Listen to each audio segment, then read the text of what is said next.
दोस्तों, सच्चा सद्गुरु कौन? ये सवाल सुनने और पढ़ने में आसान लग रहा होगा, लेकिन हकीकत इसके बिल्कुल विपरीत है। सबसे पहले तो आपको ये बता देते हैं कि सद्गुरु कोई इतनी सस्ती व आसान वस्तु नहीं है जिसे हर कोई प्राप्त कर सके। सद्गुरु की शरण पाने के लिए देवता भी तरसते हैं, लेकिन वर्तमान समय में गुरुओं की भरमार है। देश दुनिया में भक्ति और भगवान के नाम से हजारों लाखों सद्गुरु बने बैठे हैं। अब ऐसे में सवाल यह उठता है कि सच्चा सद्गुरु कौन? अपने अपने धर्म पंथों में अपने अपने गुरुओं को, सद्गुरु को सच्चा बता रहे हैं, लेकिन ये फैसला कैसे हो कि सच्चा कौन? दोस्तों, वीडियो अंत तक देखते जाइए, आप अपने आप ही फैसला कर लेंगे कि सच्चा सद्गुरु कौन है।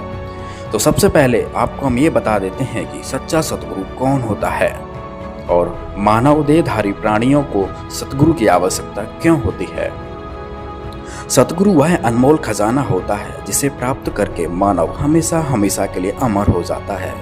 सद्गुरु से मिलने के बाद अनेकों लाभ प्राप्त होते हैं, जैसे सद्गुरु मिलने के बाद मनुष्य के सर्व दुख दूर हो जाते हैं, हर प्रकार का रोग कष्ट नष्ट हो जाता है। सद्गुरु शरण ग्रहण करने के बाद मनुष्य सर्व सुखी हो जाता है। सद्गुरु ही है जो मोक्ष कराता है। सद्गुरु उम्र भी बढ़ा सकता है। सद्गुरु मुर्दे को जिंदा भी कर सकता है। सद्गुरु मिलने से मनुष्य का अंधविश्वास पाखंड खत्म हो जाता है। सभी प्रकार की बुराइयां दूर हो जाती हैं। सद्गुरु 84 लाख योनियों में से जाने से बचा लेता है। सद्गुरु के ऐसे कितने गुण गाएं। कबीर साहब जी ने कहा है कि 7 समुद्र की मसी करूं, लेखनी करूं बन राय, धरती का कागज करूं, गुरु गुण लिखा न जाए। कहने का तात्पर्य है कि सद्गुरु मिलने के बाद मनुष्य को अनेक लाभ होते हैं जिसकी महिमा भी नहीं की जा सकती। अब हम विचार ये करेंगे कि क्या हमारा गुरु सच्चा है तो आपको इस तरह से कोई लाभ प्राप्त हुआ है कि आपकी बुराइयां दूर हुई हैं, क्या आपको सुख मिला है? दोस्तों, आप हमें कमेंट बॉक्स में ज़रूर बताएं। दोस्तों, अब हम आपको बताएंगे कि सच्चे सद्गुरु की पहचान क्या होती है। वेदों, गीता आदि में पवित्र सद्ग्रंथों में प्रमाण मिलता है कि जब जब धर्म की हानि होती है व अधर्म की वृद्धि होती है तथा वर्तमान के नकली संत महंत गुरुओं द्वारा भक्ति मार्ग के स्वरूप को बिगाड़ दिया गया होता है, फिर परमेश्वर स्वयं आकर या अपने परम संत को भेजकर सच्चे ज्ञान के द्वारा धर्म की पुनः स्थापना करता है। और इसकी पहचान यह बताई है कि वर्तमान धर्म गुरु उसके विरोध में खड़े हो जाते हैं, राजा प्रजा को गुमराह करके उस पर अत्याचार करवाते हैं। सच्चे सद्गुरु की पहचान में कबीर साहब जी ने बताया है कि जो मम संत सत उपदेश दृढ़ावे, वाके संग सब राड़ बढ़ावे, अर्थात जो सच्चा सद्गुरु होगा, जो सच्चे ज्ञान को देगा, उसके साथ सभी झगड़ा करेंगे। दूसरी पहचान है कि सच्चे सद्गुरु को सभी धर्म ग्रंथों का ज्ञान होता है।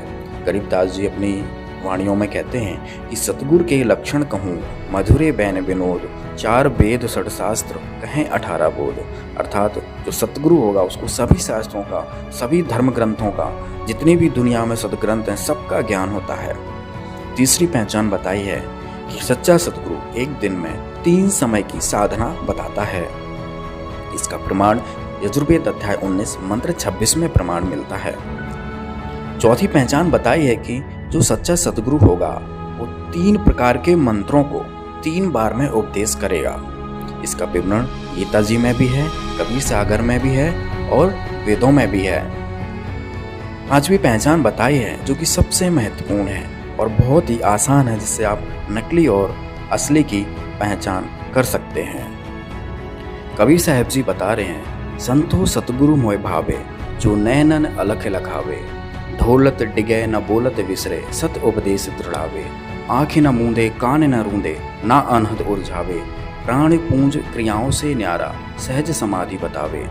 अर्थात जो सच्चा सद्गुरु होगा वो किसी भी प्रकार का कीर्तन, नाच गाना, मेडिटेशन, आंख बंद करवाना, कान बंद करवाना, श्वासों के द्वारा क्रियाएं करवाना, ये कुछ नहीं बताएगा। छठवीं पहचान बताई है कि सच्चा सद्गुरु वह होता है जो आपको 2 अक्षरों की जानकारी देता है। जय पंडित तू पढ़िया, बिना 2 अक्षर 2 नामा, प्रणवत नानक एक लंघाए, जे कर सच समावा। तो इधर गुरु नानक जी बता रहे हैं कि जो सच्चा सद्गुरु होगा वो आपको 2 अक्षर की जानकारी देगा। कबीर साहब जी ने भी कहा है, कहें कबीर अक्षर दो भाख, होगा खसम तो लेगा राख। ये भी सच्चे सतगुरु की पहचान बताई है।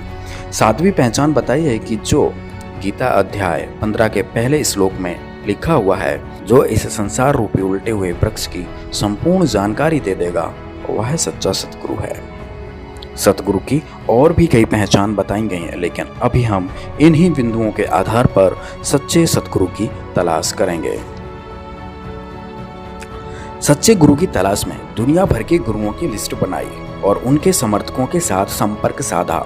हमारे शास्त्रों में जो सच्चे सतगुरु की पहचान बताई है, वो एक एक से सभी धर्म गुरुओं पर फिट बैठाने की कोशिश की, तो एक महापुरुष को छोड़कर सतगुरु की पहचान किसी पर भी फिट नहीं होती है। कोई मेडिटेशन करवाता है तो कोई नाच गाना करवा के भजन कीर्तन करवाता है, और इन गुरुओं में से कोई भी 3 बार की साधना नहीं बताता है और 3 बार में कोई मंत्र नहीं देता है। इन सभी धर्म गुरुओं का कोई भी जनता द्वारा ज्ञान का विरोध नहीं किया गया, और इनमें ऐसा कोई भी गुरु नहीं था जिसको 4 वेद, 6 शास्त्र, 18 पुराण, कुरान, बाइबल आदि सभी धर्म ग्रंथों का ज्ञान हो या ज्ञान खोला हो।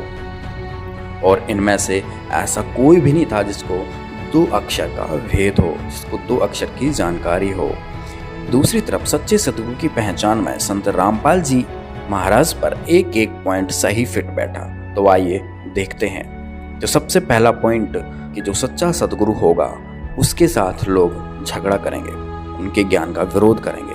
तो संत रामपाल जी महाराज जी के साथ ही ऐसा हुआ है कि आज तक संत रामपाल जी महाराज के ज्ञान का विरोध हमेशा नकली संतों, महंतों के द्वारा होता आया है।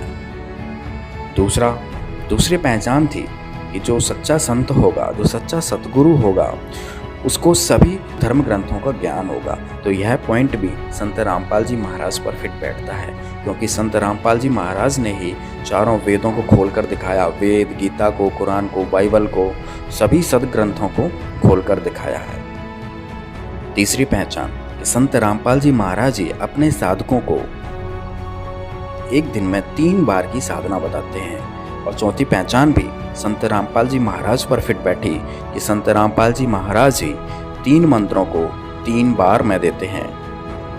पांचवी पहचान, संत रामपाल जी महाराज ना मेडिटेशन करवाते हैं, ना भजन कीर्तन, नाच गाना करवाते हैं, ना आँख कान बंद करवाते हैं, और ना भी किसी प्रकार की श्वास की क्रियाएं करवाते हैं। वो मंत्रों को देकर एक सहज समाधि, सहज भक्ति बताते हैं। छठवीं पहचान भी संत रामपाल जी महाराज पर सटीक बैठी। संत रामपाल जी महाराज ने ही अपने साधकों को, अपने भक्तों को, दुनिया को बताया कि जिसके पास 2 अक्षर का मंत्र सतनाम नहीं है, उसका मोक्ष नहीं हो सकता, क्योंकि सतनाम ही है जो मोक्ष में सहायक होता है। सतनाम के बाद फिर सार नाम व शब्द मिलता है।